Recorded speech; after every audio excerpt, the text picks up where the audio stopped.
Good morning. Is it working? Good morning. Welcome to our 2026 Founders Day ceremony. Please, during the ceremony, just take my lead as to when to sit and when to stand. Can we now all please stand for the unveiling of the flags and the entrance of the stage party?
Please remain standing for the national anthem.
Good morning and welcome to our Founders Day ceremony.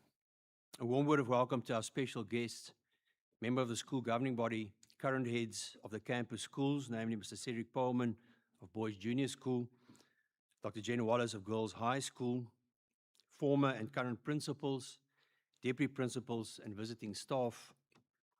Welcome to Mr. Werner van Ketz as president of the Old Boys Union, academic staff present, parents, old boys, and young Wynberg men. We also welcome those who are following the ceremony via live streaming. A special word of welcome to our guest of honor, Mr. Derek Fine, who was the head boy in 1976 during a very turbulent time in the history of our country. Mr. Fine is a very successful old boy of this wonderful school, and he will be delivering the John McNaughton address later on. We are looking forward to him sharing his thoughts with us. Our Founders Day plays a very important role in our Heritage Week. Not only do we welcome back previous generations of old boys to the school, but we also pay tribute to those people who have gone before us and sacrificed to establish and develop this school as a beacon of hope in our province and country. So sacrifice will be the key theme of my address this morning. We also celebrate our founding headmaster, John McNaughton, who was appointed as the first headmaster of the new Wynberg established school, which publicly opened its doors on the 1st of July, 1841. Prior to this event, and according to the book The Story of a School written by D.H. Thompson about the history of Wynberg Boys High, a circular letter was written by the Reverend George Tom in Scotland, looking for educators to teach in South Africa. The terms and conditions of employment included the following. Qualifications required a perfect knowledge of English grammar and orthography, which is the conventional spelling system of a language. Also, they were looking for educators, and I quote, with a good temper and willing to teach the meanest children, unquote. I'm happy to share that the part of being able to teach the meanest children is not applicable to Wynberg boys anymore. Our boys are all angels. It was also expected that educators must sign on for 5 years, teach 6 days a week, and you were paid £80 per annum if you were married and £65 if you were single. In today's exchange rate, this equates to around 1,600 Rand for a married person per annum and 1,300 Rand per annum if single. It is evident that our founder, John McNaughton, had to endure many challenges and sacrifices in order to establish the school. Some of these included leaving his family behind in Scotland, settling in a foreign country, a serious lack of resources, a co-educational nature, and limited learner numbers. It was reported that the school initially consisted of 65 learners, made up of 49 boys and 16 females. Our boys will be relieved to hear that the number of girls dropped significantly to 3 in 1843 and to only 2 in 1845. He was also expected to teach the following subjects in the junior classes: reading, writing, arithmetic, English, Dutch, geography, the outlines of history, physical science, and religious instruction. In the senior classes, he taught Latin, Greek, French, mathematics, surveying, physical geography, and the outlines of geography. However, he endeavored to educate boys to become young men while willing to contribute to a society through a holistic approach to education. This approach incorporated the physical, moral, and intellectual development of boys so that they can make significant contributions. His philosophy and approach have remained steadfast for the past 185 years. Let's jump 135 years ahead to 1976. We commemorated 50 years since the Soweto uprising in 1976 this year. We also need to remember and honor the sacrifices made by the youth on June the 16th, 1976. They stood up not for power and privilege, but for something that every child deserves, namely the right to learn in a language that respected their dignity and futures. The 1976 protest began as a student-led demonstration for equal relevant education, but they paid the ultimate price when the protest was met with brutal force. We remember not only those who were killed, but also the countless others who were physically injured, arrested, detained without trial, tortured, or driven into exile. Families lost sons and daughters, communities lost leaders, and a generation lost their hopes and dreams for a democratic South Africa that they could truly call their home. The ripple effects of 1976 reached far beyond Soweto. Those students' sacrifice ignited resistance across South Africa and drew international attention to the injustices of apartheid. However, their bravery helped galvanize movements that eventually led to a democratic South Africa. We also need to acknowledge and pay our respect and remember those Wynberg boys who have lost their lives in battle and who could never reap the rewards of being fully educated at this fine institution. One is reminded, and we pay tribute to, those Wynberg boys who sacrificed their lives in World War I, World War II, and the Korean War, when walking through the memorial gates and acknowledging the copper plaque in our garden of remembrance bearing their names. South Africans of all races volunteered for military service, and the war graves of all races lie scattered abroad in faraway places like France, Belgium, the Middle East, Italy, and Korea, to name but a few.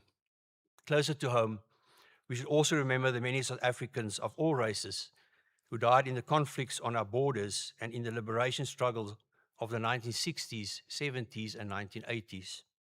As yet, there are no reliable figures for these casualties, but what is important is that they bravely contributed to the freedom of our beloved country and to building a new democratic dispensation. The act of remembrance has strong South African roots. However, to many, remembering those who sacrificed their lives in active duty in South Africa is a lost pastime and often frowned upon by the politics surrounding the conflicts. We should always honor the individuals who died rather than the ideology that sent them to war, often unwillingly. Remembering those who sacrificed their lives in war is not about celebrating any victory, nor about boasting about achievements in conflict. In this regard, the quote by Plato, the Greek philosopher, is apt. Only the dead have seen the end of war, unquote. We must therefore show respect for those who were willing to serve their country or fellow oppressed compatriots and who made the ultimate sacrifice so that we who are here now can have the life that we know. So, one might ask, what is the relevance to Wynberg Boys High in 2026 of the sacrifices made by our founder, John McNaughton, the casualties and sacrifices of the 1976 generation, and our fallen soldiers who've made the ultimate sacrifice? I believe that the following powerful lessons can be taken. Firstly, we need to learn from the past. Secondly, we need to remember that justice often requires courage. Thirdly, the purpose of education is to empower rather than oppress. And finally, ordinary people, even our youth, can change history when they stand together. We need to let go of bitterness and commit ourselves to the values that past generations have fought for, namely equality, respect, and the right to education. Recent times have been characterized by a moral outcry on strife and wars that have torn nations apart in various parts of the world, causing innocent men, women, and children to suffer unspeakable horrors. Several world leaders have tried to intervene and to involve those warring nations in peace talks, but these efforts have thus far been in vain and seemingly fruitless. These wars have been depicted as theaters of valor and patriotism, yet beneath the surface of flags, bloodshed, and medals lies a cold calculus of power, deception, and economic control.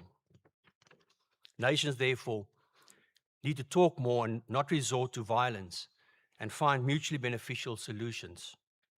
At Wynberg Boys, we strive to educate our boys holistically so that they can indeed leave the memorial gates able to think for themselves and to overcome all the many challenges facing our beautiful country. Critical thinking, as one of the 21st century skills, needs to be developed and honed and ultimately applied to solve problems without resorting to violence. Our boys, as the leaders of the future, need to ask the following questions when confronted with challenges which could have dire consequences for others.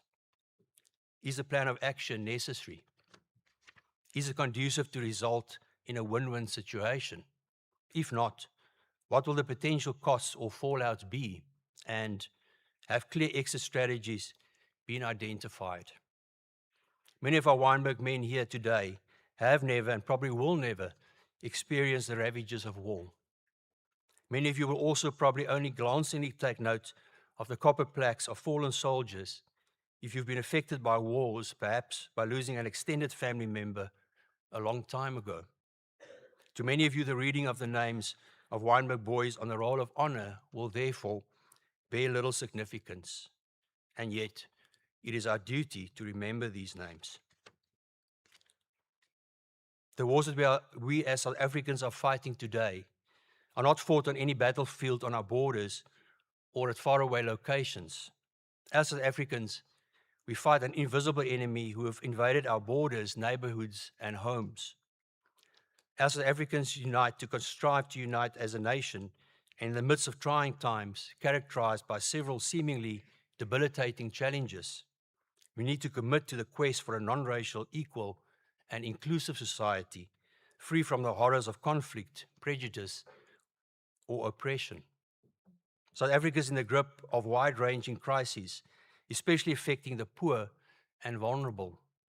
Violence and criminality have become the norm, threatening the existence and future of our people, our democratic life, and heightening fear and insecurity in communities. Corruption has eaten away at our nation's soul and has severely eroded the social compact between the state and ordinary citizens. The several high-profile commissions of inquiries and investigations, like the Madlanga and Kampepe commissions of inquiry, to uncover deep-seated corruption, political interference, and infiltration of law enforcement, are concerning and could have a direct impact on the future of our nation. The youth in South Africa are already challenged by the high crime rate, unemployment, gender and domestic violence, and educational challenges in South African schools. However, our obligation as South Africans is to learn from those who have gone before us. I believe that our founding headmaster, John McNaughton, reminds us to strive to get a good education, to rely on our communities for support, and to make use of every opportunity to develop physically, morally, and intellectually. John McNaughton also reminds us to think for ourselves, to be solution-driven, and to also train our minds by becoming resilient to the challenges that we are facing. The students of the 1976 uprising taught us to protect the rights and dignity of all young people and to make our schools places of inclusion, critical thinking, and hope. We can start by listening and by learning from our communities and by standing up when we see injustice in a peaceful and respectful way. Our fallen soldiers remind us to protect the rights of those who also wear our blue blazer, but who might be a minority group or perhaps previously oppressed and disadvantaged or socially prejudiced. Building a better South Africa requires each and every one of us to take responsibility and to make a contribution in whatever way we can. By working together, as our school slogan so aptly states, as brothers in an endless chain, we can create hope and a better future for all South Africans. Our Wynberg men are reminded to make our school values of honesty, integrity, respect, inclusivity, and excellence part of our DNA and part of our moral fiber. Finally, may the sacrifice of those people who have gone before us inspire us to build a society where every child can learn, dream, and live in freedom. I thank you.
Ecclesiastes chapter 44, verses 1 to 15. Let us now praise famous men and our fathers that begat us. The Lord hath wrought great glory by them through his great power from the beginning. Such as did bear rule in their kingdoms, men renowned for their power, giving counsel by their understanding and declaring prophecies. Leaders of the people by their counsels and by their knowledge of learning meet for the people. Wise and eloquent are their instructions, such as found out musical tunes and recited verses in writing. Rich men, furnished with ability, living peaceably in their habitations, all these were honored in their generations and were the glory of their times. There be of them that have left a name behind them, that their praises might be reported. And some there be which have no memorial, who are perished as though they had never been, and are become as though they had never been born, and their children after them. But these were merciful men, whose righteousness hath not been forgotten. With their seed shall continually remain a good inheritance, and their children are within the covenant. Their seed stayeth fast, and their children for their sakes. Their seed shall remain forever, and their glory shall not be blotted out. Their bodies are buried in peace, but their name liveth forevermore. The people will tell of their wisdom, and the congregation will show forth their praise.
God bless Africa, for she is the seed of humanity, and I am the future through her. When a root sprout, I am born, and as the leaves unfurl, I grow. When a branch is spread, I learn, and as a flower's bud, I bloom. God bless Africa, for she is the fire of creation, and I am transformed through her. When problems loom, I am challenged, and when solutions hide, I search. When suffering strikes, I ache, and when relief calls, I answer. God bless Africa, for she is the tree of life, and I am alive through her. When her roots are dry, I thirst, And when a trunk is cut, I bleed. As the seasons turn, I change. And as the fruits ripen, I flourish.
In memory of former pupils of Wynberg Boys High School who fell in wartime conflict, the inscription reads, "At morning and evening we shall remember them." World War I, 1914 to 1918. J.B. Abrams, E.J. Brody, A.K. Carstens, W.A. Carstens, B. Cohen, G.T. Cornwell, R. Duncan, C.H. Eliot, D. Eliot, E. Eliot, T.A. Philby, W.J. Fish, M.S. Fox, H.T. Garrett, C.L. Giddy, C.C. Gordon, R.L. Graham, E.M. Greenwood, H.L. Harcourt, E.W. Hitchcock, C.E. Horn, K.T. Howard, J.C. Herland, D.B. Hudson, N. Keppel-Jones, C. Loxton, C.R. Lux, J.R. Martin, J.H. McKnight, E.G. Mills, W.H. Milner, G.V. Noakes, J.E. Poole, E.G. Powell, W. Prince, C.H. Salomon, R.O. Schwarz, G.G. Scott, S. Scott, R.R. Short, W. Solomon, W. I. Thompson, C. A. Vipen, J. E. Watters. Rand Rebellion, 1922. W. A. Kirsten. World War II, 1939 to 1945. E. C. Adams, A. J. Bates, R. Beckwith, R. B. Bull, C. Boucher, J. F. L. Bernard, G. S. Cartwright, G. F. Cutting, R. Daniels, J. S. Dalbridge, I. Difford, A. Dubber, A. Earp Jones, C. A. Friedlander, J. G. Graham, A. Haft, K. Jacobs, H. A. Job, G. Josephson, A. Khan, N. Cog, Al. Coupate, D. Langton, F. Le de la Rey, P. Masterton Smith, D. McIntyre, G. B. McMillan, H. Miller, L. F. Moolman, J. S. Parsons, I. L. Posner, J. Ritchie, F. Scrimgour, Q. Scrimgour, J. Setzkorn, R. Steveny, D. Tattersall, J. Tom, J. H. Thwaites, S. M. Upton, E. van Skade, P. Vervat, B. Watson Smith, C. Wheeler, W. R. White, N. F. Wilkinson, D. Williams, E. Wise, R. A. Wittenberg, L. Wood. Border Conflict, D. Barry Smith, G. Bricknell, R. Davies, N. Pattenden. Wynberg Boys Junior and High School acknowledge all Wynberg families, including the families of Wynberg boys who have attended Wynberg after the opening of the school to all from 1991 onwards, who have been affected by loss of life, injury, and exile during the years of conflict and the liberation struggle to end apartheid in South Africa.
Over the years, Wynberg has seen its fair share of interesting characters and wonderful families. Two head prefects have been ducks in their matric year, interestingly, in consecutive years, Carl Wynberg in 1988 and Neil Eddy in 1987. Neil's probably the closest anyone has come to having their names on all three of our honours boards, in that he must have just missed being Sportsman of the Year, having obtained blues for two sports, athletics and rugby. Neil's father was also the mainstay of the Old Boys Union for many years. And then we had Ian Wichman, who was head boy in 1988, with his son Adi, who was ducks in 2011. In 1996 and 1997, we had two brothers, Richard and Nicholas, who were head prefects in consecutive years. The Badenhorst family also hosts two head boys, Father Andre in 1963 and son Adi in 1990. And Bruce Probyn has the distinction of being head prefect in 1966 and later headmaster from 1993, the only person to have done so. The Bromberger brothers were both ducks in their respective years, Norman in 1952 and David in 1955, and David went on to teach at Wynberg for many years. He had 2 degrees and could teach 4 matric subjects, English, history, maths, and physical sciences. He also did wonderful Elvis impersonations. The Budge family and the Bing family are 3rd-generation families. Budge's grandfather had 2 sons who have had their sons also attend Wynberg, and they will fill a table at tomorrow night's dinner. One of the recent Budge matriculants, Daniel, is the school's current chess coach, which makes him the most important person of all. The Bing family have had a member of the family at Wynberg for most years since the early 1940s. That's since the school turned 100. When Fritz Bing was head boy in 1952, started here. His 4 sons and their sons have all attended Wynberg, many being prefects, and the last grandson, Alex, is currently in matric. Next year will be the first year in many, many years that we have not had a Bing at Wynberg. But the most memorable family has to be the Fine family. In 1940, Wynberg had 2 head prefects. The school could not separate Azrael Fine and Stanley Lewis, so they opted for 2 head boys. Both went on to become extremely successful businessmen, showing that we were right in choosing them as head boys. Their sons were destined to follow in their footsteps, and Nick Fine, his oldest son, was appointed head prefect in 1971, and 5 years later, the younger brother Derek became head boy in 1976. He had Michael Lewis, Stan Lewis's son, as part of the prefect body with him that year. The Fine family are the only family to produce 3 head prefects in Wynberg's history. The Fine family have been generous benefactors to the school over many years, and they support a number of boys financially every year through the Fine Family Trust. Derek takes a personal interest in every one of these bursary winners and follows their careers for many years after school. The Trust also offers tertiary bursaries to our boys and has recently extended bursaries to the girls' schools as well. Derek's personal involvement is evident every year. He attends the prize givings, meets the boy and his families, and establishes communication channels with them in order to follow the boy's career as he navigates life after school. Derek has to be one of the school's most faithful supporters, and he can be found at most significant events like prize givings, Founders' Days, and Heritage Week, and attends most of the Saturday derby fixtures. He recognizes most of the first team, being keen to point out in later years when they have made varsity cup or provincial or national teams after they've left the school. He was involved in the production of and financial support for the 175 commemorative book and is a very proud South African. He produced a board game similar to Trivial Pursuit, which is based on Africa and designed to teach school children all about Africa. He donated a few of these games to the school a few years ago, and some of the tutor groups have one. 1976, as Mr. Skep has mentioned, was a pivotal year for South Africa, and it is also Derek's 50th year out of school. He has masterminded a number of celebratory events for his year group, and it is only fitting that, as the head prefect of that year, he be invited back to address his old school. Please welcome up to the podium for the John McNaughton address, Derek Fine.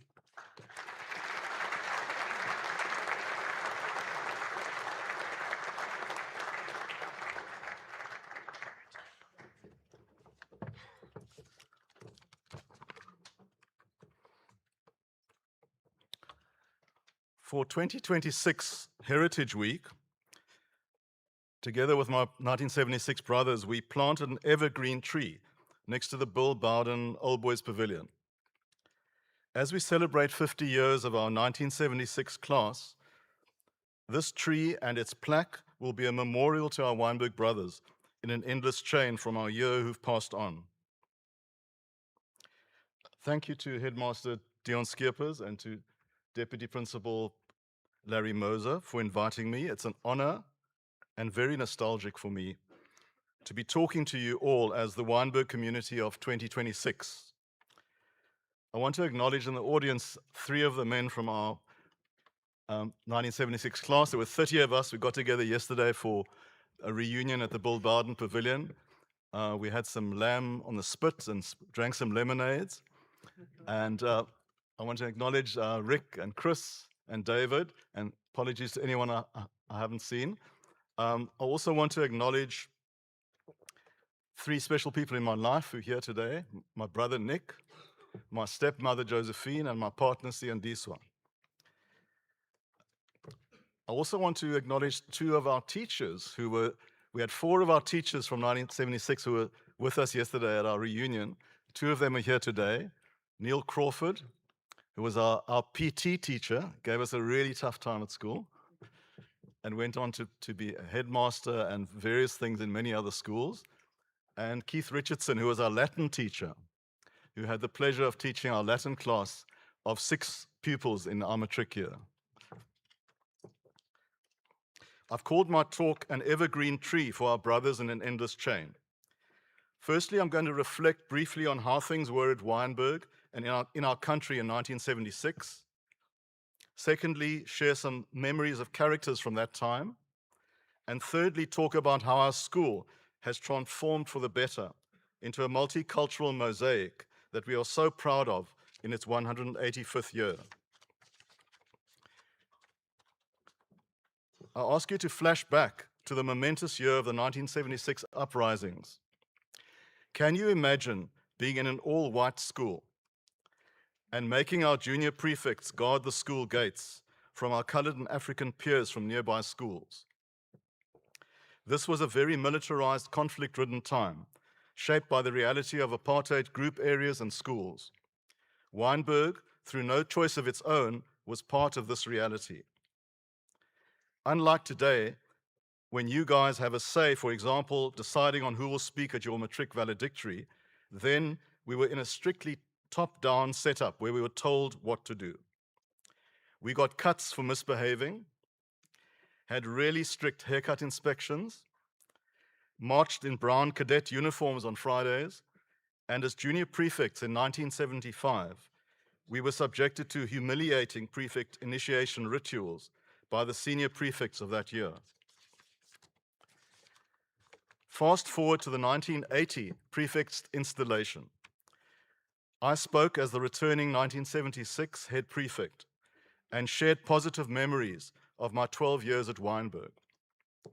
When I compared these with the school conditions and life challenges facing our colored and African peers who were engaging in school boycotts, Headmaster Neville Blackbeard interrupted and commanded me to stop talking politics. My father, Izzy, watching from the front row, had turned a silver shade of pale. A few teachers and parents staged a walkout. Being by then a motivated student activist at UCT, I doggedly finished my speech. After this drama, a group of Wynberg boys bravely approached me outside to thank me for my words and to ask me to assist with an extramural discussion group to explore issues I'd raised and other topics they felt they wished to cover. I gladly assisted. I hoped this was a sign of times ahead when more enlightened school leadership would encourage debate and learning within the school walls around difficult topics. In spite of these challenges, we have very fond memories of teachers who tried to plant progressive seeds among us, even though the school authorities and the very limited subject choices of the time didn't encourage freer thinking and wider learning. In our junior school years, we were entertained by the legendary headmaster Arnold Laurie, who gave us the gift of cultural and musical appreciation. You may not believe it, but Annie, as he was known, taught my dad Izzy in Standard 5 in 1933. That would be now grade 7 for you guys. He taught my brother Nick, who is here today, in Standard 5 in 1966. And Annie taught me in Standard 5 in 1971, in his last year at Wynberg. Annie had a very cultured, different way of reprimanding you if you were naughty. No writing of lines, no cuts, nothing like that. You had to sit and listen to him giving violin lessons to beginners on a Friday afternoon in the assembly room, where he taught them the meaning of great classical pieces.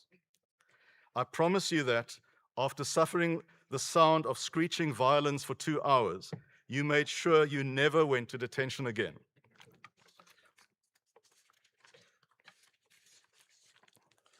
Our high school English teacher, Clive Jordan, encouraged us to debate relevant issues in class. We set up a make-believe parliament in our class, who we divided into a Democratic and a Republican party.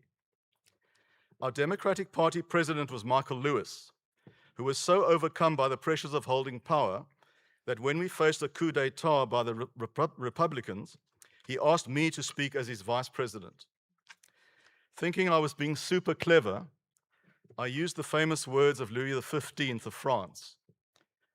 I said, "After us, the flood." The leader of the Republicans, Owen Rogers, stood up and cuttingly said, "We don't have a flood. All we have is 2 drips." He may have been referring to Michael and I. And now we know why Owen is today a Constitutional Court judge, and I'm still swimming in the drips. Following the events at the 1980 prefix installation, I was persona non grata at Wynberg until after 1984, when Mr. Blackbeard retired. Thankfully, after this time, there was no more guarding of the school gates. Rather, Wynberg took steps that would encourage the opening up of its gates as a wave of New World headmasters took over. I applauded when Rowan Algie initiated the 4 pillars of Wynberg: academic, sport, cultural, and service in the second half of the 1980s. The entrenching of a cultural pillar would have gladdened the heart of Annie Laurie, who now has the junior school Arnold Laurie Hall and concert in his memory. Wynberg Junior headmaster Cedric Pullman, who has done so much to continue this process of change, always invites our family to this annual celebration of music. You may not know this. Wynberg had been open to students from different races for many of its years, from its founding in 1841, including the children of farm workers and local shopkeepers, until 1905, when separate public schools for different races were first introduced. What a relief for all of us when Wynberg parents voted in 1991 to open up our school again to all as a prelude to transformative changes guided by Bruce Probyn and Keith Richardson, as Wynberg's mosaic gradually shifted to better reflect our society's demographics. Symbolic for me was the choice of Sakekile Kleba, the proud son of a domestic worker, as Wynberg's first Black African head boy in 2000. Keith Richardson invited my brother, Nick, and I to the 2001 Founders' Day ceremony to talk about how students could contribute to and embrace change and face the challenges of a young democracy. How proud Nick and I were to be associated with a very changed and open Wynberg then and today. A multicultural space where young people can learn, grow, and be better prepared for life beyond school. For example, as we saw yesterday on a tour of our group through the school, through our school being a pioneer in bringing engineering and technical subjects into mainstream government schools. And in more recent years, we are proud to feel the unique Hoya war cry gees of Wynberg, inspired by the generation of the late Bibo Makwedini.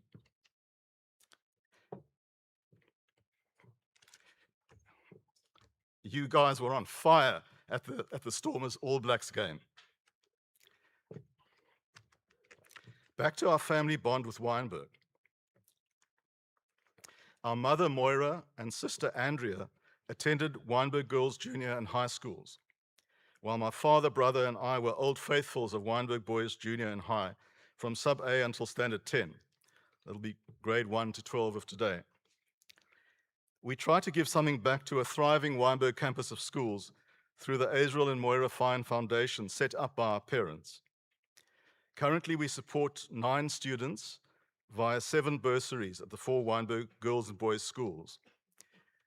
The students are chosen based on their disadvantaged backgrounds and their commitment to the ethos and values of the schools.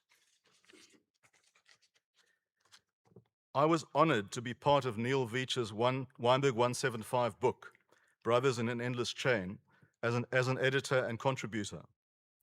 For the book, we interviewed Wynberg students, past and present, teachers, parents, and school board members on their perspectives on transformation at Wynberg. We learned from them that we needed to go beyond assimilating students into an existing school culture. Rather, our challenge was to fully embrace diversity by integrating everyone into a changed new Wynberg culture. In the book interviews, many students appreciated the 5 elements of the Wynberg brand, a flagship of the Richardson era, for shaping them as respectful and principled Wynberg men. You guys will know these off by heart, I'm sure. Friendliness, manners, pride, aiming high, and super amoras. Other ex-students gave constructive suggestions for deepening transformation. For example, Atenkosi Dioli, matric in 2013, suggested, as much as Wynberg has transformed, it is very hard for the outside world to see that until they see more faces of color running the school. I am wondering if we throw the net wide enough in seeking out a more diverse teaching staff. A very refreshing byproduct of shaping the 175 book's content was how to transform important school traditions like Founders Day to reflect Wynberg's new student makeup since 1991, and what to do in addition to honoring the names of Wynberg men who passed during the World Wars. For Founders Day in 2016, Headmaster Jan de Waal invited grade 12 student Shay February to speak. Shay, a highly talented South African hockey player on one of our family bursaries, was until then seen as a shy and reserved young man, not noted for public speaking. Shay found the courage to talk deeply about the pain of never meeting his uncle Basil February, a 24-year-old ANC combatant killed by the South African Army in Zimbabwe in 1967.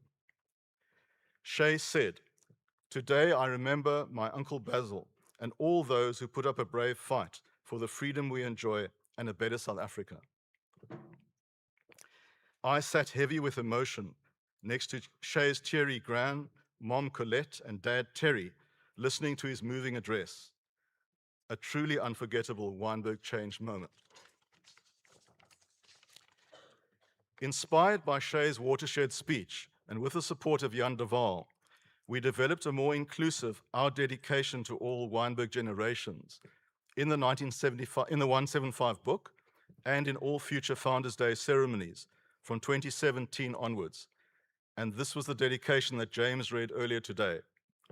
Wynberg Boys Junior and High schools acknowledge all Wynberg families, including the families of Wynberg boys who have attended Wynberg after the opening up of the school to all from 1991 onwards, who have been affected by loss of life, injury, and exile during the years of conflict and the liberation struggle to end apartheid in Southern Africa. These words ring true and cut deep for so many families in today's Wynberg schools. They are a voice also for the Katrada, Haron, and so many nameless families of Wynberg. After endless painful decades of searching and delays, Basil February's mortal remains were eventually repatriated home from Zimbabwe in 2024 after 57 years for a dignified reburial at their family burial plot in Somerset West. As we also treasure the memories of our late matric brothers of 1976, we have much to be proud of from present and past generations. Amid our country's challenges of corruption, I'm very proud of Andrew Feinstein, 1981 head boy, who bravely embodied true Wynberg ethics by resigning as an ANC MP in protest at the lack of an independent inquiry into the arms deal and went into exile in the UK. In the current climate of xenophobia staining our country, I also salute the head boy of 2025, Chibike Igilige, a South African of Nigerian descent, for his stately address at the 2025 matric valedictory and prize giving. Chibike is for me symbolic of Wynberg's embracing of students over the years from our continent, including Zambia, Zimbabwe, Namibia, Malawi, Nigeria, Rwanda, and the DRC. So as we salute our 1976 brothers who have left us, I'd like to share a very personal memory that symbolizes Wynberg's brothers in an unbreakable chain. Forgive me. Whew, can I have a sip of water, please? Thanks.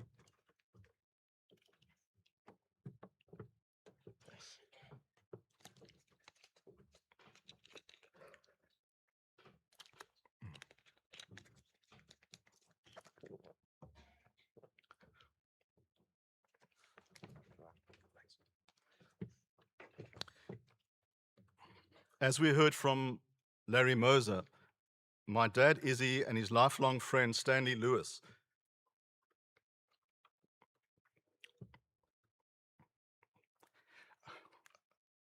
I didn't realize this was going to be so tough. Were joint head boys in 1940.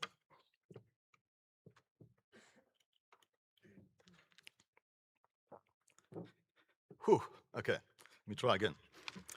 When my dad was bedridden in his last days 20 years ago, phew,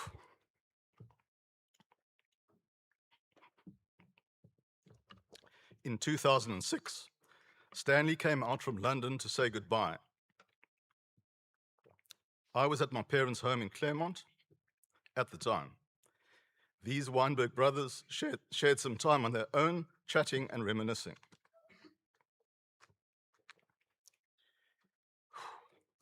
When Stanley came out of the room after bidding his schoolmate goodbye, tears were streaming down his cheeks.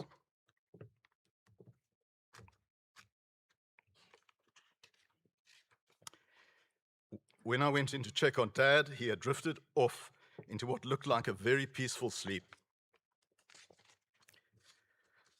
That was difficult. Thanks for bearing with me. So here I am today, having come full circle. My dad is smiling from the heavens and looking a lot happier than he did at the 1980 prefix installation. He's nodding with approval at the inspiring progress all 4 Wynberg schools have made in transforming the schools our family were privileged to attend over so many years. On this 2026 Founders Day, I call on you to embrace the opportunity and privilege of a Wynberg education and brotherhood. Find your way to make a difference now at school and in future in building South Africa's democracy. Before you know it, you will be 50 years out of school. I thank you.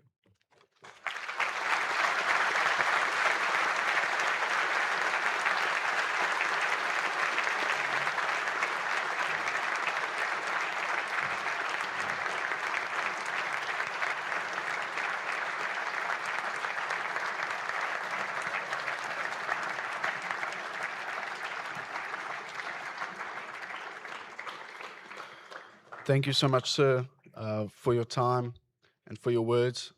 I'm sure many of us here are very grateful for the little view that the hard work that you and your family have put in to transform the school to what it is today.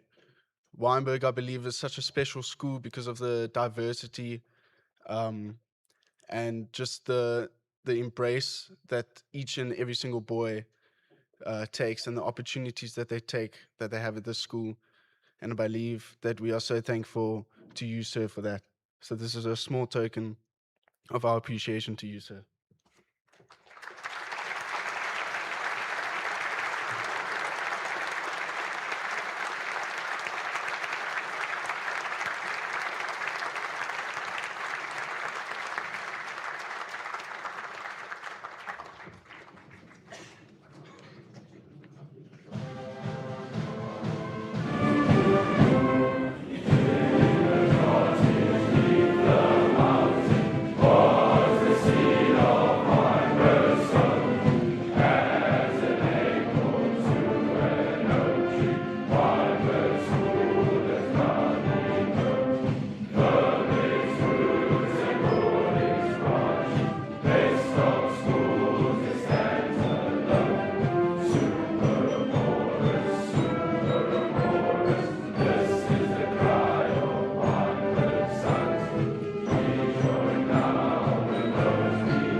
Thank you.